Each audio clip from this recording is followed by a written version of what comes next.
गुलबुआ. छलावा. रात्रीचे 12-12:30 झाले होते. सखारामा त्याच्या आईला भेटायला म्हणून गावी जायला निघाला होता. ऐन सीझनचा वेळ असल्याने त्याला एसटीची बुकिंग मिळाली नव्हती. म्हणून मग त्याने आधी एका टेम्पोमधून थोडा प्रवास केला आणि मग एका दुचाकीवरून लिफ्ट घेऊन आला. शेवटी एका मालवाहक ट्रकमध्ये बसून तो त्याच्या गावच्या परिसरात पोहोचला. त्याने बराच प्रवास केला असला तरीही तिथून त्याचं घर अजूनही जवळपास 7 ते 8 किलोमीटरवर होतं.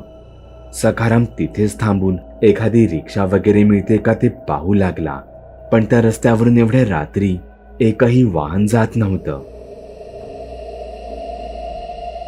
मग शेवटी त्याने पायीच जायचं ठरवलं. सखाराम रात्रीचा एकटाच चालला होता. अधूनमधून एखादं गाणं गुणगुणत होता, तर कधी हळूवार शीळ घालत होता. रस्त्याने चालत असतानाच त्याच्या पाठीवर कुणाचा तरी हात पडला. त्याने दचकून मागे पाहिलं तर त्याच्या मागे एक माणूस उभा होता. तसा तर तो साधारणच वाटत होता, पण या सुनसान रस्त्यावर तो अचानकच आला तरी कुठून? मगाशी जेव्हा सखारामने गाडीसाठी त्याची नजर दूरपर्यंत फिरवली होती तेव्हा तर तो त्याला कुठेच दिसला नव्हता. जाऊ दे, कदाचित पाठून धावत पळत आला असावा, असं म्हणत सखाराम स्वतःच्याच मनाची समजूत काढू लागला. कुठे? गावाच्या दिशेने निघालात का? त्या माणसाने सखारामला विचारलं. हो, तिथेच निघालोय. माझी आई राहते ना तिकडे, तिलाच भेटायला चाललोय. बरं, मी तुमच्या सोबत चाललो तर तुम्हाला काही त्रास तर नाही ना? कसं आहे ना, रस्ता खूपच लांबचा आहे. वाटेत हा अंधार. मला अंधाराची खूप भीती वाटते. आपण जर गप्पा मारत गेलो तर बोलण्याच्या नादात आपला रस्ताही लवकर संपेल आणि सोबतही मिळेल.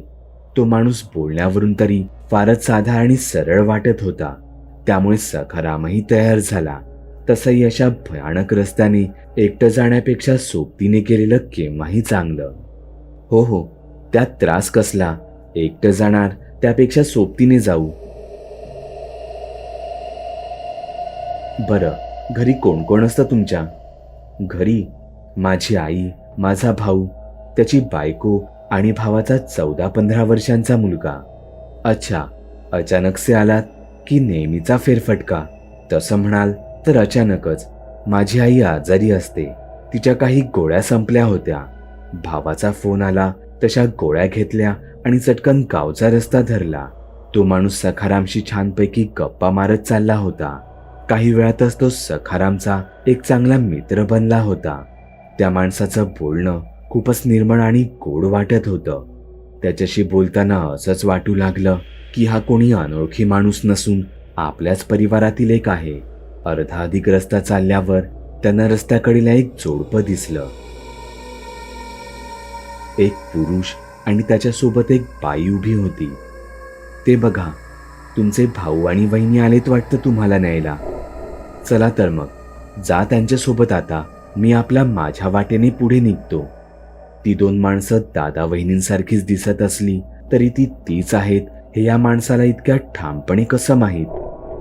आणि त्यात आश्चर्य ते काय, ती माणसं सखारामला पाहून हातवारी करून त्याच्यासोबत यायला त्याला बोलावत होती. आता मात्र सखाराम गोंधळूनच गेला, कारण त्याच्या भावाचा काही महिन्यांपूर्वीच अपघात झाला होता. त्यात त्याचा पाय फ्रॅक्चर झाल्याने त्याला घराबाहेर पडता येत नव्हतं आणि म्हणूनच आईची औषधे सखाराम घेऊन आला होता. सखारामला आता तर याचं म्हणजे त्याच्या सोबत चालत आलेल्या माणसावरच संशय येऊ लागला. तो सारखा सखारामला त्या माणसांजवळ जायला सांगत होता. सखारामला हे जरा विचित्र वाटू लागलं, म्हणून त्याने त्याची टॉर्च सरळ त्या माणसाकडे वळवली. सखारामने त्याच्या डोळ्यांमध्ये पाहिलं. त्याच्या डोळ्यात सखारामला त्याचं प्रतिबिंब हे उलटं लटकलेलं दिसलं. सखाराम आता खरा घाबरला होता. त्याला आता कुठे कळलं होतं की हा माणूस संपूर्ण रस्ताभर त्याच्याबद्दल इतकी माहिती का विचारत होता ते. तो एक छलावा होता. छलावा असाच असतो. तो आपल्या आसपासच असतो. मनुष्य रूपात राहून तो आपल्याबद्दलची सगळी माहिती आपल्याकडूनच काढून घेतो यासाठी कधी त्याला एका दिवसाचा काही तासांचा वेळ लागतो, तर कधी कधी तर हे काम तो कित्येक दिवस महिने आपल्या सोबत राहून करतो. आपली माहिती काढून झाल्यावर तो आपल्या समोर तसं काल्पनिक जग निर्माण करतो, आणि जर का आपण त्यात अडकलो आणि त्याच्यासोबत गेलो तर आपण कायमचे त्यात अडकून पडतो. छलावा हा एकटा नसतो. सखाराम त्याच छलावा भूताच्या जाळ्यात सापडला होता. त्याच्या समोर एक नाही, दोन नाही, तर 3 भूतं उभी होती.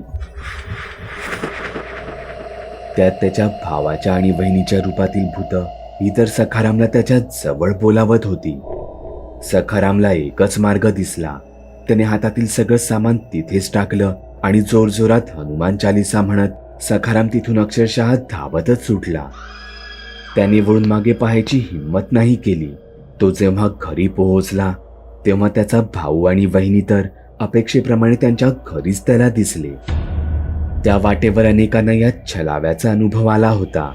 तिथले गावकरी रात्रीचे त्या वाटेने जाताना मुद्दामून कोणाशी बोलणंही टाळू लागतात, कारण छलावा हा कोणाचंही, अगदी जवळच्या व्यक्तींचंही रूप धारण करू शकतो. त्या गावात आता एक प्रकारची दहशत निर्माण झाली होती. एके दिवशी काही कामानिमित्त गुरुजीही त्याच वाटेने निघाले होते. तो संपूर्ण सुनसान आणि भयानक रस्ता, त्या छलाव्यासारख्या भूताची दहशत असल्याने रस्त्यावर रात्रीच्या वेळी चिटपाखरूही दिसत नव्हतं. गुरुजी एका हातात काठी आणि दुसऱ्या हातात रॉकेलवरचं कंदील घेऊन त्याच रस्त्याने चालत होते. गुरुजी चालत असताना गुरुजींना त्यांच्या मागे अचानकच कोणतरी प्रकटल्याचं जाणवलं. म्हणजे एखाद्या नकारात्मक शक्तीचा एखादा प्रवाह त्यांना त्यांच्या पाठी जाणवला होता. पण गुरुजींनी मुद्दामूनच त्याकडे तितकं लक्ष नाही दिलं. ते सरळ चालतच राहिले. ती शक्ती मात्र आता त्यांच्या जवळ, अजून जवळ येऊ लागली आणि गुरुजींना त्याची जाणीव होत होती.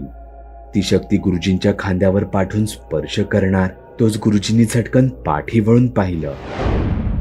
तसा त्यांच्या पाठी उभा असलेला माणूसही क्षणभर मागे झाला. खरं तर गुरुजींसारख्या दिव्य शक्ती असलेल्या माणसापाठी अशा अमानवी शक्तीने लागणं यासाठी ही हिमतीची आवश्यकता होती. माफ करा, पण मी काय म्हणत होतो, आपण इथे रस्त्याने दोघेच चाललो होतो. रात्रीची वेळ, त्यात हा असा भयानक रस्ता. गावच्या दिशेने आपण दोघे एकत्रच गेलो तर आपल्याला सोबतही मिळेल, तो माणूस म्हणाला. पण गुरुजी त्याच्या डोळ्यांमध्ये एकटक पाहत राहिले. तो माणूस मात्र बिथरल्यासारखा त्याचे डोळे गुरुजींपासून चोरत होता. गुरुजींना जे समजायचं होतं ते समजले होते. ठीक आहे, चला माझ्यासोबत, असं म्हणत ते दोघेही रस्त्याने निघाले. तो माणूस गुरुजींशी गोड गोड बोलून त्यांची सगळी माहिती काढून घेऊ लागला. गुरुजी मात्र त्यांना जे काही सांगायचं तेवढंच फक्त सांगत होते. अर्धा अधिक रस्ता पार केल्यावर गुरुजींना रस्त्याकडेला उभे त्यांचे 2 शिष्य दिसले. हा त्या छलाव्याचा सगळा खेळ होता. ते दोघे गुरुजींना हातवारे करून बोलावू लागले. ते बघा, तुमची माणसं आली तुम्हाला न्यायला. चला, मी आता निघतो माझ्या मार्गी, तुम्ही जा त्यांच्यासोबत, तो माणूस म्हणाला. या छलाव्यांचा कायमचा खात्मा करायचा असेल तर त्या माणसाला असं सोडून कसं चालणार होतं? थांबा, तुम्ही माझ्यासोबत चला. प्रवासाने दमला असाल, थोडा वेळ आमच्या घरी येऊन आराम करा. तो माणूस तर आधी ऐकायलाच तयार नव्हता, पण मग एवढी चांगली शिकार सोडायची कशाला असा विचार करून तो गुरुजींसोबत यायला तयार झाला.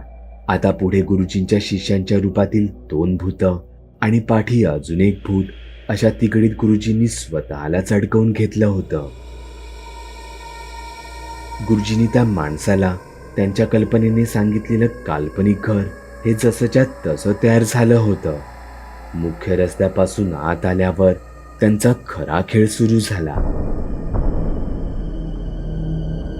गुरुजींना नकारात्मक ऊर्जेची आता तीव्र जाणीव होऊ लागली होती. ते त्या घराजवळ पोहोचताच छलावे त्यांच्या मूळ रूपात आले. त्यांचं रूप म्हणजे जणू काळी कुट्ट सावलीच असावी. त्या तिघांचं ते भयानक रूप पाहून गुरुजींनी त्यांची जादुई काठी जमिनीवर एकदा जोरात आपटली. त्या काठीतून एक लहर निघाली. त्यामुळे तिथली खोटी झाडे, अंगण आणि मुख्य म्हणजे ते घर क्षणात धुळीसारखं उडून गेलं. तिथे आता फक्त शिल्लक राहिलं होतं ते म्हणजे त्या गावचं जुनं स्मशान. ते छलावे गुरुजींना चक्क गावच्या स्मशानात घेऊन आले होते. आश्चर्य तर हे होतं की गुरुजींच्या काठी आपटण्यामुळे तिथला छलावा, तिथला खोटा भ्रमा संपूर्ण नष्ट झाला होता. पण तरीही तिथे ती भूत मात्र अजूनही तशीच उभी होती. गुरुजींनी त्यांची काठी पुन्हा एकदा जमिनीवर जोरात आपटली, पण त्याचा त्या भूतांवर काहीच परिणाम झाला नाही. आता मात्र गुरुजींनाही थोडी काळजी वाटू लागली. गुरुजींच्या दिव्य शक्तींचा त्यांवर काहीच परिणाम दिसत नव्हता. तिथे ती भूत मात्र आता मैदानात उतरली होती. ती गुरुजींभोवती एखाद्या खारीप्रमाणे घिरट्या घालत होती. गुरुजी जर का इथे हरले तर त्यांचंही छलाव्यात रूपांतर निश्चित होतं. गुरुजींना लवकरात लवकर यावर काहीतरी मार्ग काढावा लागणार होता. गुरुजींनी त्यांच्या काठीचा त्यांवर एक जोरदार तडाखा दिला. पण आश्चर्य ते काय, गुरुजींची काठी त्यांच्या शरीरातून आरपार गेली. हे गुरुजींना वाटलं होतं तितकं सोपं तर नक्कीच नव्हतं. गुरुजींनी त्यांचे डोळे बंद केले. तसा अंतर्मनातून त्यांना एक आवाज ऐकू आला, आग. छलाव्याचा अंत फक्त एकाच गोष्टीने शक्य असतो, ती म्हणजे आग. गुरुजींच्या हातात नशिबाने एक कंदील होतं. त्यांना एकच संधी मिळणार होती. ते त्या तिघांमधील सर्वात शक्तिशाली आत्म्याची निवड करत होते. गुरुजींना तो लगेचच सापडला. त्याची शक्ती इतर दोघांपेक्षा खूपच जास्त वाटत होती. गुरुजींनी हातातील कंदील त्याच्या दिशेने भिरकावलं. कंदील त्याच्या शरीरातून पार जरी गेलं असलं तरी त्यातील आग मात्र त्याच्या शरीरावर चढली गेली. गुरुजींनी याचाच फायदा घेत त्यांची काठी हवेत जोरात एकदा फिरवली. त्यामुळे त्या आगीचा दाह इतर दोघांनाही लागला. ती दोघी भूत जळू लागली. खरं तर ती माणसं होती जी या छलाव्याच्या सापळ्यात अडकून त्याच्यासारखीच बनली होती.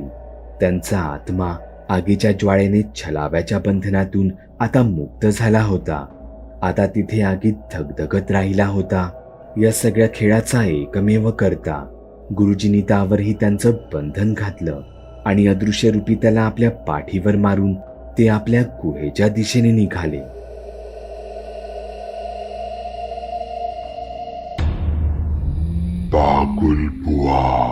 चॅनलवर अपलोड केलेल्या नवीन व्हिडिओची नोटिफिकेशन मिळवण्यासाठी चॅनल सबस्क्राईब करायला विसरू नका. व्हिडिओ आवडला तर आमच्या मेहनतीचा मोबदला म्हणून तो लाईक करून मित्रांसोबत जरूर शेअर करा.